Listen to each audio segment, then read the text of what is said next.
AskReddit by Reddit Universe. What glamorized career path is actually a complete nightmare?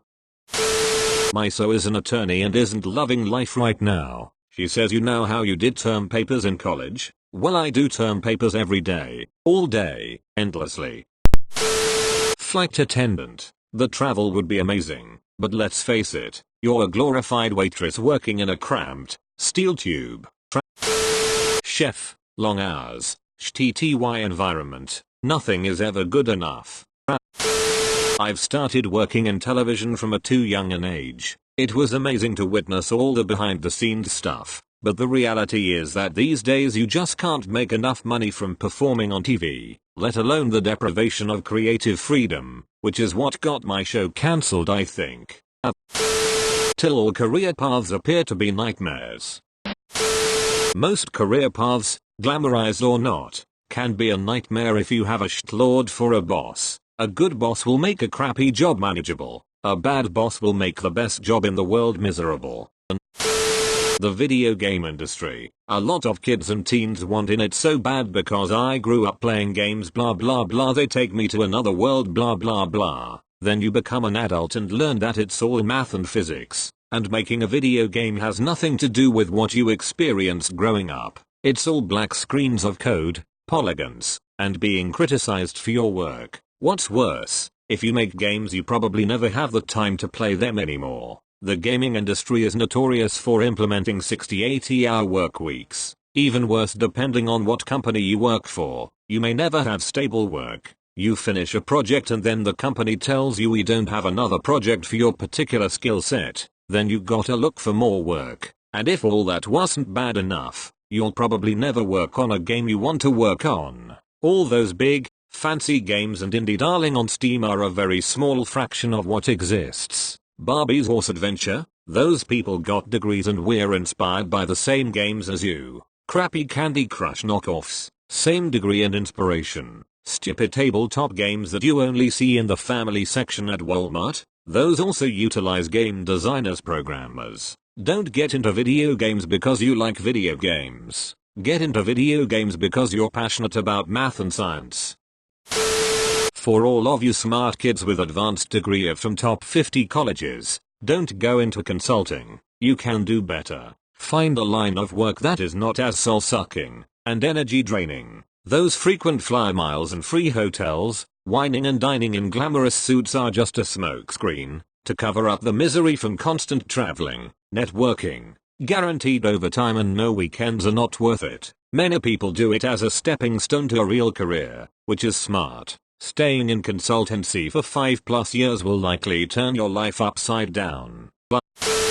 Political staffer. Most jobs in politics pay very little money and require you to work 80+ hours a week for a boss who is guaranteed to have a gigantic ego. You also have to look for a new job after every election day.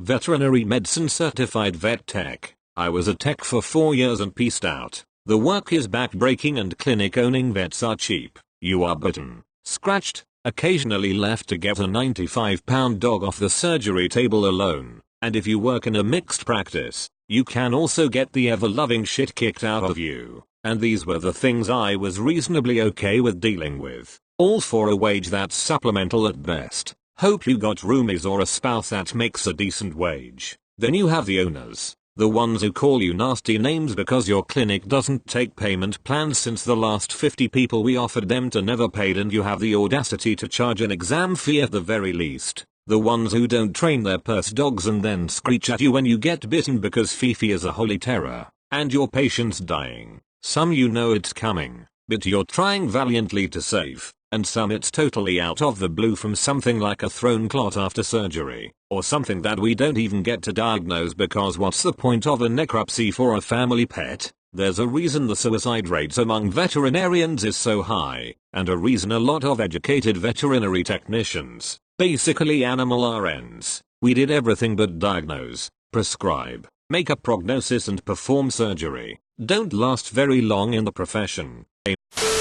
Teaching for sure. I mean, people know it sucks, but still the idea of becoming a teacher and changing the lives of children simply by caring enough exists in a lot of people, and sadly it's just not like that. The very sad truth is it doesn't matter how much you care. There are so many people who just want to make your job near impossible, and people drop out of the position left and right.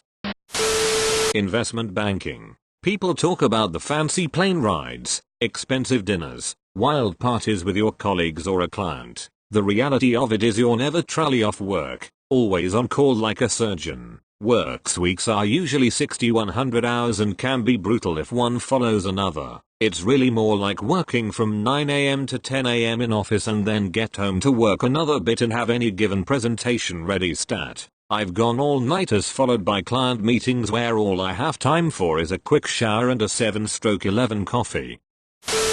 Foreign service officer. You are paid to live in a foreign country and meet interesting people. You get to travel. You are paid tax-free allowances. You also have to defend all government policies and practices to foreigners while keeping a straight face, even the ones you disagree with or are totally inane. You have to politely and respectfully deal with foreigners you know are lying to you, trying to rip you off, corrupt, criminal, or just generally horrible. This includes foreign officials, visa applicants, business people and others. The ambassador acts like he's the king of the world and expects you to kiss ass, when in fact he's nothing special. Administrative regs mean allowances don't always cover genuine expenses. In most countries, locals think they can rip you off and charge you 10 times the price because your dip plates on your car are an invitation to smash and grab. Offices always look like they were fitted with cast-offs from government surplus warehouse rejects. You have a fancy title but not budget for local initiatives,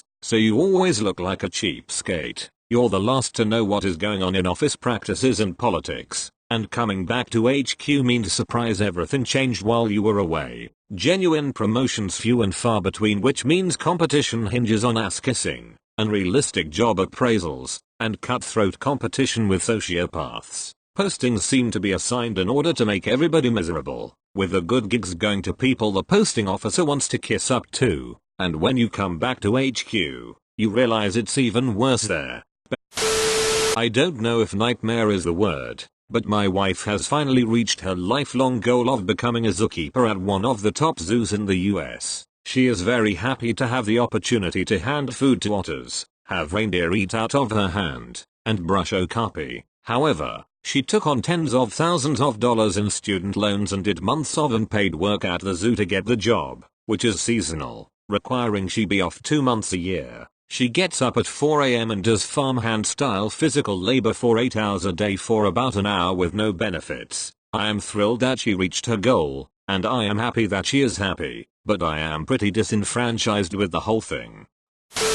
Architect is really bad. Most people don't complete it and the mental health issues are quite serious. There's a lot of criticism and stress in the beginning, lots of late nights and hard work. At the end of the work you get insulted in public. There's no real reason for this. You aren't going to be saving lives or anything. There's no need to make it so expensive either. So 3 years later, you get a degree and have to do a year of intern work. Then it's time for another year of study and projects and exams. Then 2 years of minimum wage work. Then you come back for more exams, essays and projects. It's really too hard for what it is. I get paid very badly and I don't really use any of my training. It was pointless really, but girls like it at parties when I say I'm an architect. That's a lie, I don't go to parties, I have no social life.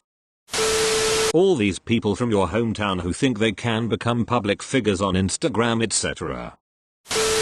Radio announcer. Like a lot of other jobs in the entertainment industry, it's full-time work for part-time pay. Second jobs are common. Your pizza delivery guy just may be your favorite morning show host. At least, that's how the morning guy at my station made ends meet, until he was laid off in the last round of cutbacks. Now we're a hybrid station, which is the preferred business model these days. That's a fancy way of saying one person does everything while you run a ton of syndicated programs, 12-hour days of minimum wage. I hear being a YouTuber is pretty shit work. Constant pressure to conform to a mysterious algorithm that's constantly changing around you, and doing or saying something that it, or the advertisers don't like means that the plug is pulled on your wages, possibly even your whole livelihood.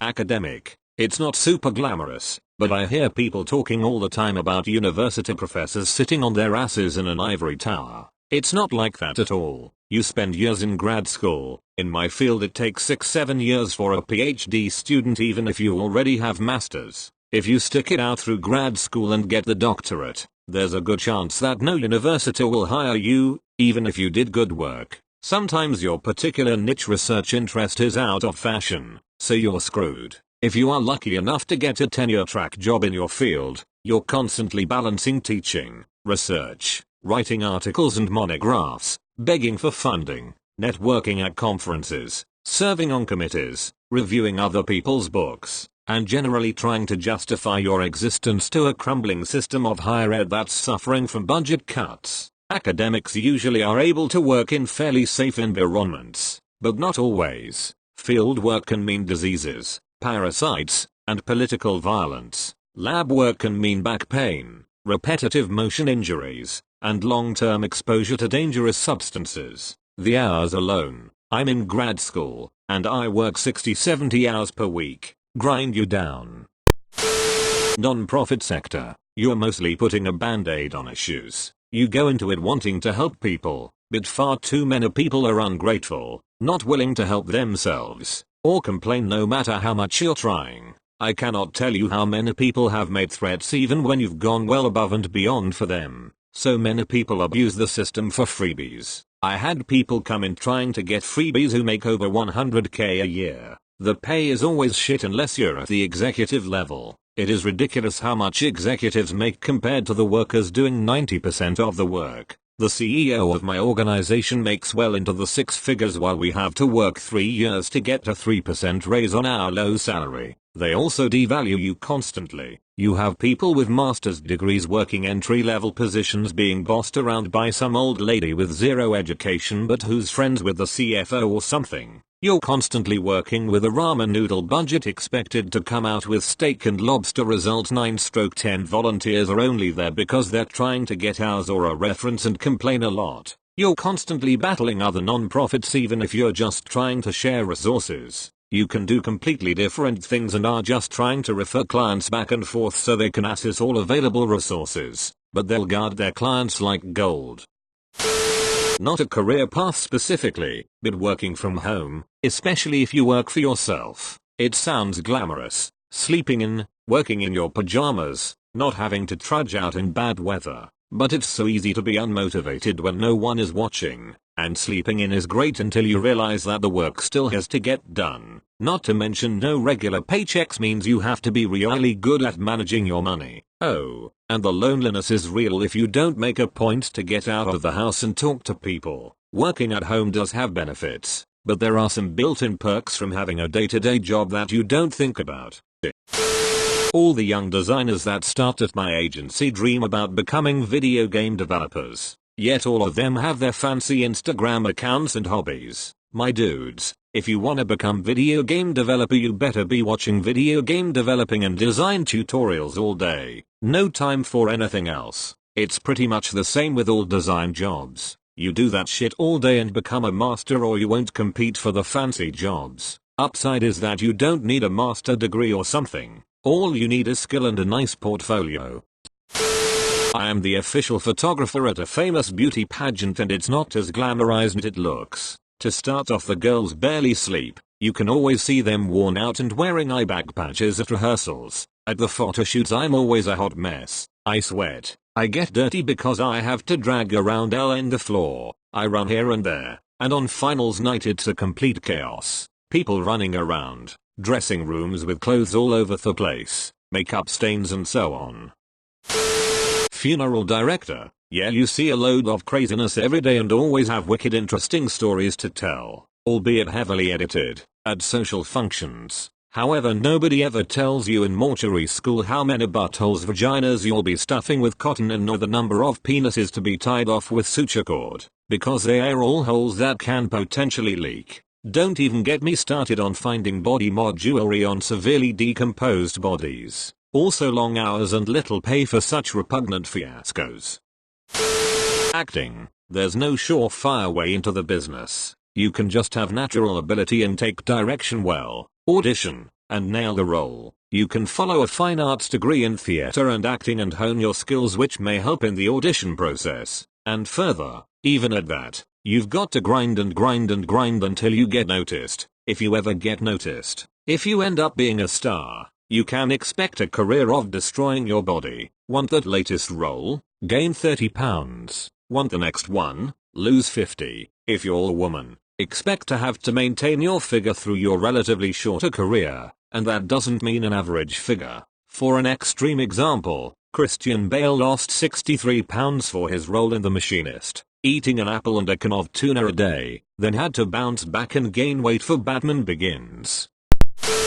Law enforcement. I went into it with the naive belief I would be making a difference. I wanted to protect people and make my community safer. Instead, I got to see the worst humanity has to offer day in and day out. Let's see if I can list all the negatives. Most departments are filled with arrogant assholes with inflated egos that love to condescend to other officers or the public when they themselves can barely read. Many officers have severe anger issues and love to take it out on the public. Never saw it happen physically but verbally or by issuing every ticket possible. Try to suggest changes to bring about better relations with the public. Prepare to be ostracized and bullied till you toe the line. The overall level of incompetence is staggering, with some officers barely knowledgeable of the firearms they carry every day. Your view of the public and people in general becomes very dark. The amount of EDPs, emotionally disturbed persons, druggies and alcoholics you deal with each day is ridiculous, and you start to wonder how society hasn't collapsed.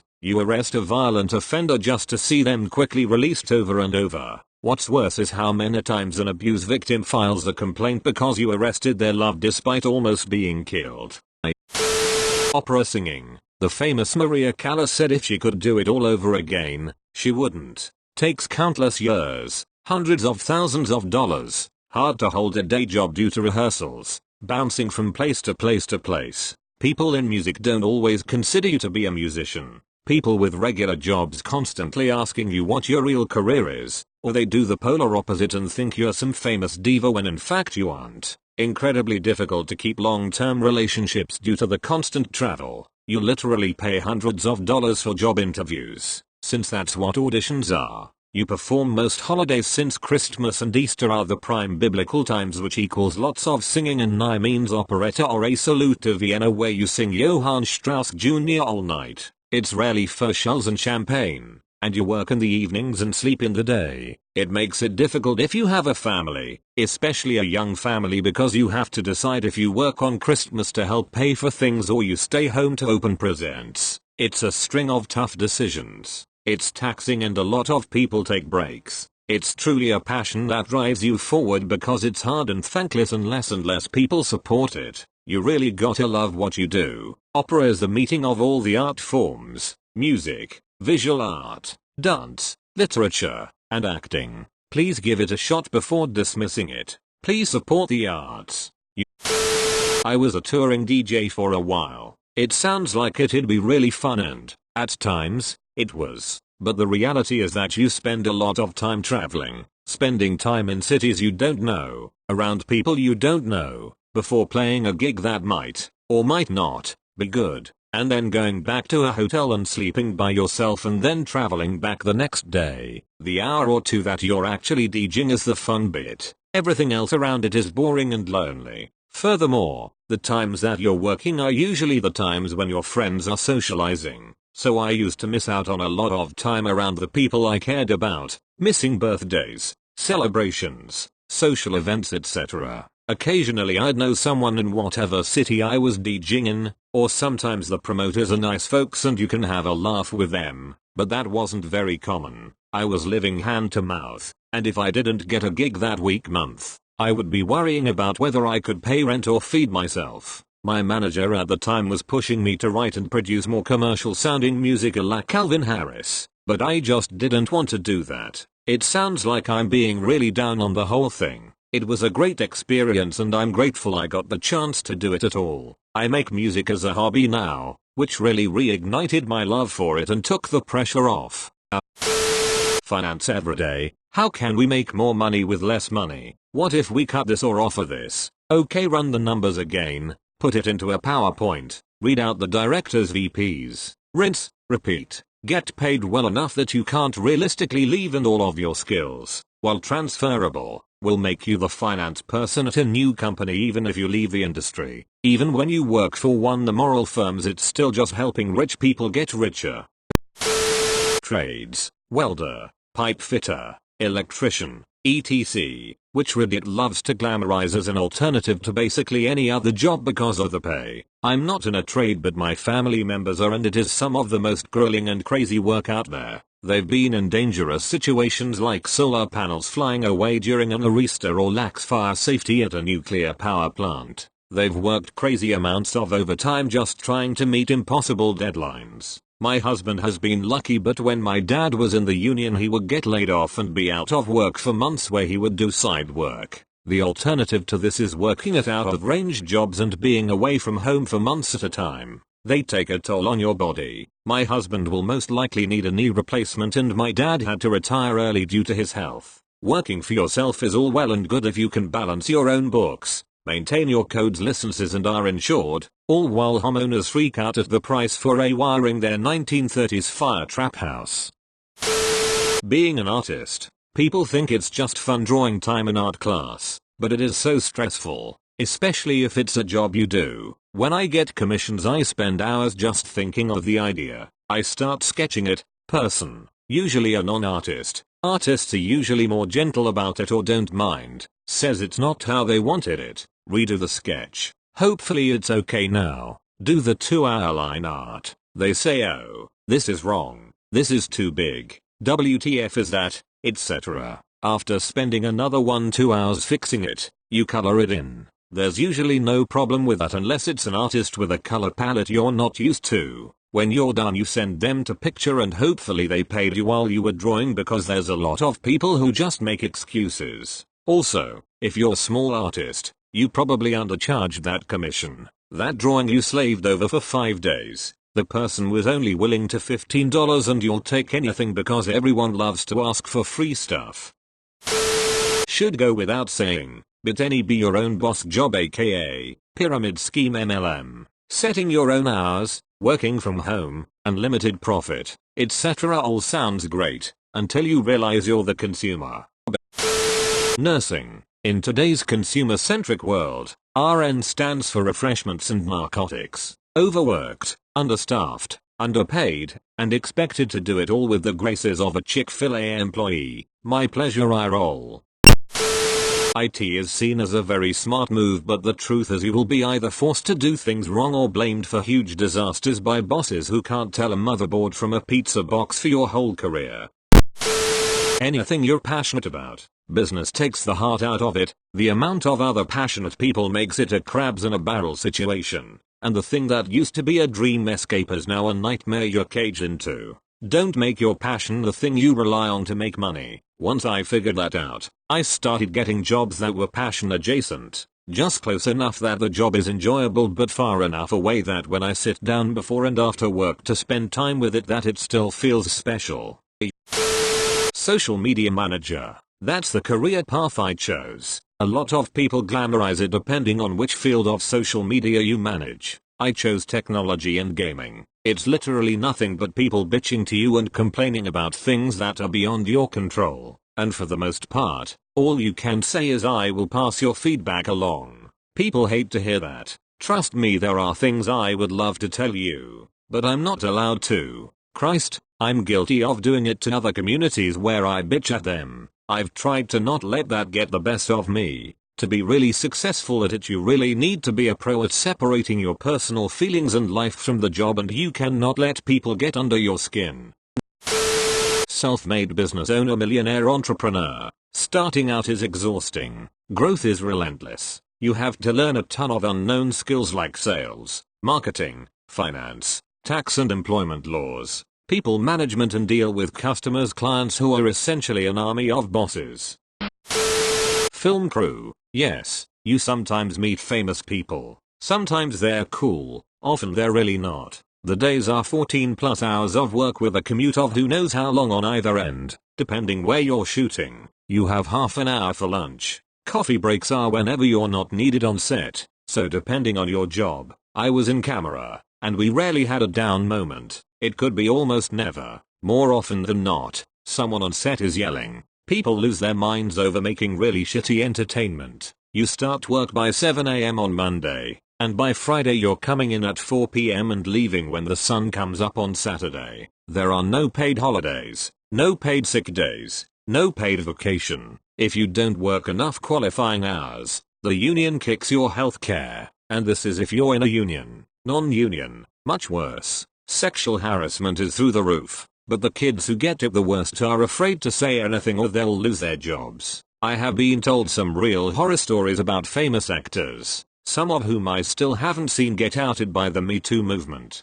And I'm not talking word of mouth, second-hand stories. I'm talking about young women who whisper to each other what shows to avoid and make them swear to never use their name because if they want to work in this industry, they can't be known as a troublemaker. I watched so many co-workers fall into addictions, lose family, miss their children's lives, over the dumbest TV shows in the world. If you go union, the money can be good, but it's not worth it. It's just not worth it. Thanks for watching. Make sure to subscribe to Reddit Universe.